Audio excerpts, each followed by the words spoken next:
کوئٹہ کے علاقے ہنوڑک میں دہشت گردی کے خلاف ایئرپورٹ روڈ پر دھرنا ختم۔ وزیر اعلیٰ بلوچستان سرفراز بگٹی نے دھرنے کے شرکاء سے کہا کہ ہم سے کوئی غلطی ہوگی تو اسے تسلیم کریں گے۔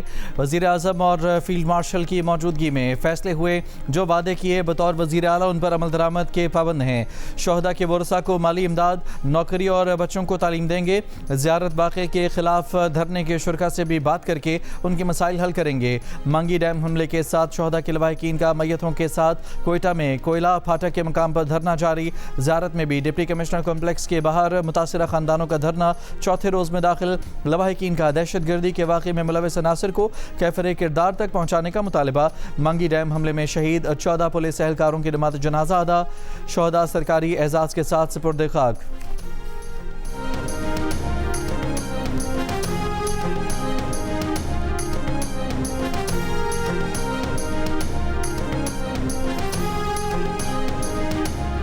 دہشت گردی کے پیچھے بھارت ہے۔ بھارت دہشت گرد تنظیموں کو اسلحہ اور پیسہ دیتا ہے۔ افغانستان سے مل کر یہ دہشت گرد حملہ کرتے ہیں اور کچھ خارجی ہاتھ بھی ہیں جن کا ذکر ابھی نہیں کر سکتے۔ وزیر اعظم شہباز شریف نے صاف بتا دیا، اپنا فیصلہ بھی سنایا کہ وفاقی حکومت، فیلڈ مارشل اور بلوچستان حکومت تمام وسائل کے ساتھ دہشت گردی کا فتنہ ختم کریں گے۔ دہشت گردی کے خلاف جنگ اس وقت تک جاری رہے گی جب تک آخری فسادی کا خاتمہ نہیں ہو جاتا۔ صوبائی ایپیکس کمیٹی کے اجلاس میں فیلڈ مارشل سید عاصم منیر، وزیر اعلیٰ، گورنر بلوچستان، وفاقی وزراء اور سیکیورٹی حکام کی شرکت۔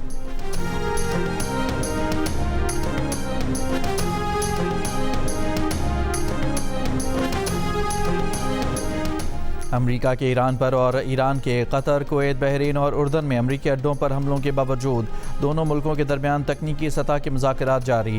امریکی حکام کا دعویٰ، کہا امریکہ ایران کے ساتھ مسائل کے حل کے لیے پرعزم ہے۔ امریکی میڈیا کا دعویٰ ہے کہ پاکستان اور قطر بطور ثالث ایران اور امریکہ کو دوبارہ مذاکرات کی میز پر لانے کے لیے کوششیں کر رہے ہیں۔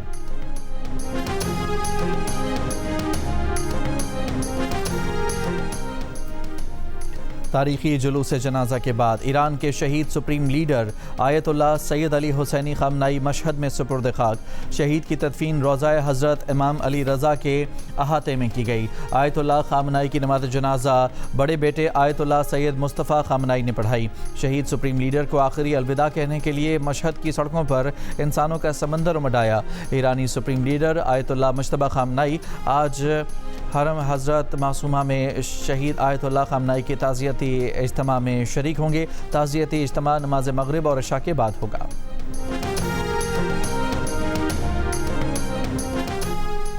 ایرانی وزیر خارجہ عباس عراقچی کا فیلڈ مارشل عاصم منیر کو فون، خطے کی تازہ صورتحال پر گفتگو۔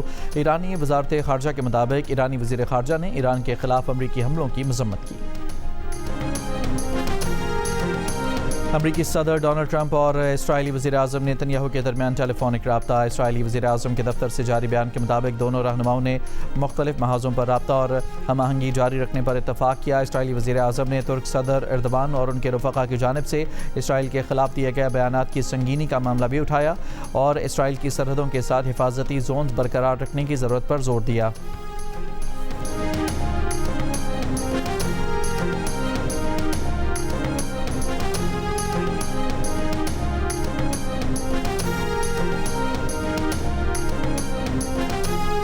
ایرانی وزیر خارجہ عباس عراقچی کی سعودی وزیر خارجہ شہزادہ فیصل بن فرحان، عمانی وزیر خارجہ بدر بن حمد البوسعیدی اور ترک ہم منصب حاکان فیدان سے بھی ٹیلی فون پر بات چیت۔ کشیدگی میں اضافہ روکنے کے لیے سفارتی چینلز استعمال کرنے کی ضرورت پر زور دیا۔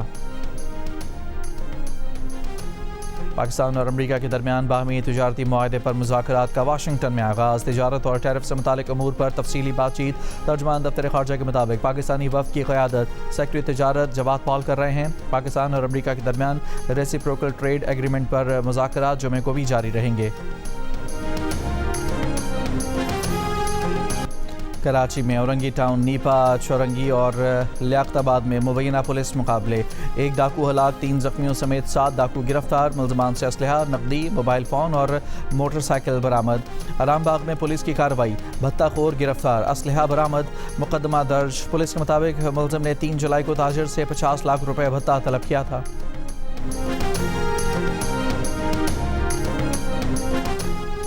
کراچی میں ضلعی عدالت کا اینکر مرید عباس قتل کیس میں ملزم عاطف زمان کو 2 بار سزائے موت کا حکم۔ قتل کے 7 سال بعد سزا سنائے جانے والے فیصلے میں شریک ملزم عادل زمان کے دائمی وارنٹ جاری۔ عدالت نے ملزم کو 5 لاکھ روپے مقبولین کے ورثاء کو ادا کرنے کا حکم دیا۔ ٹرائل کورٹ نے عادل زمان کو اشتہاری قرار دے رکھا ہے۔ اینکر مرید عباس سمیت 2 افراد کو 9 جولائی 2019 کو قتل کیا گیا تھا۔ وزیر داخلہ محسن نقوی کا دہشت گردی اور سائبر کرائم سمیت مختلف جرائم سے نمٹنے کے لیے مشترکہ کوششوں پر زور، بڑا چیلنج قرار دیا۔ اقوام متحدہ میں پولیس سربراہان کی سمٹ سے خطاب کرتے ہوئے کہا کہ دنیا کو ایسے چیلنجز کا سامنا ہے جو قومی سرحدوں پر نہیں رکتے بلکہ ماورائے سرحد ہیں۔ دہشت گردی، منظم جرائم، سائبر کرائم، منشیات سمگلنگ، انسانی سمگلنگ اور منی لانڈرنگ سے ہر ملک متاثر ہے۔ ان چیلنجز کے تناظر میں بین الاقوامی تعاون آج پہلے سے کہیں زیادہ اہم ہے۔ اس سے قبل وزیر داخلہ محسن نقوی کی اقوام متحدہ کے سیکرٹری جنرل انٹونیو گوتریس سے ملاقات ہوئی۔ ملاقات میں علاقائی صورتحال اور بین الاقوامی امور پر گفتگو، پاکستان کی ثالثی کی کوششوں پر بات چیت۔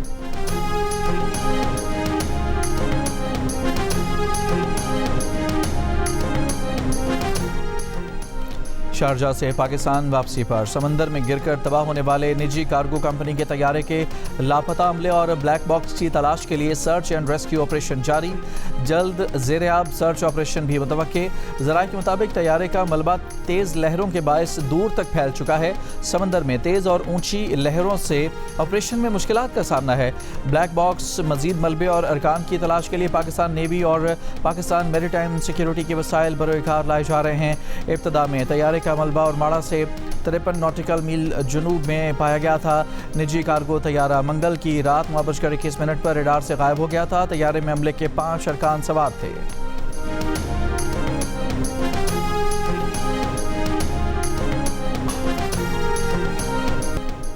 خیبر پختونخوا کابینہ نے خیبر پختونخوا ہیلتھ پالیسی 2026 کی منظوری دے دی۔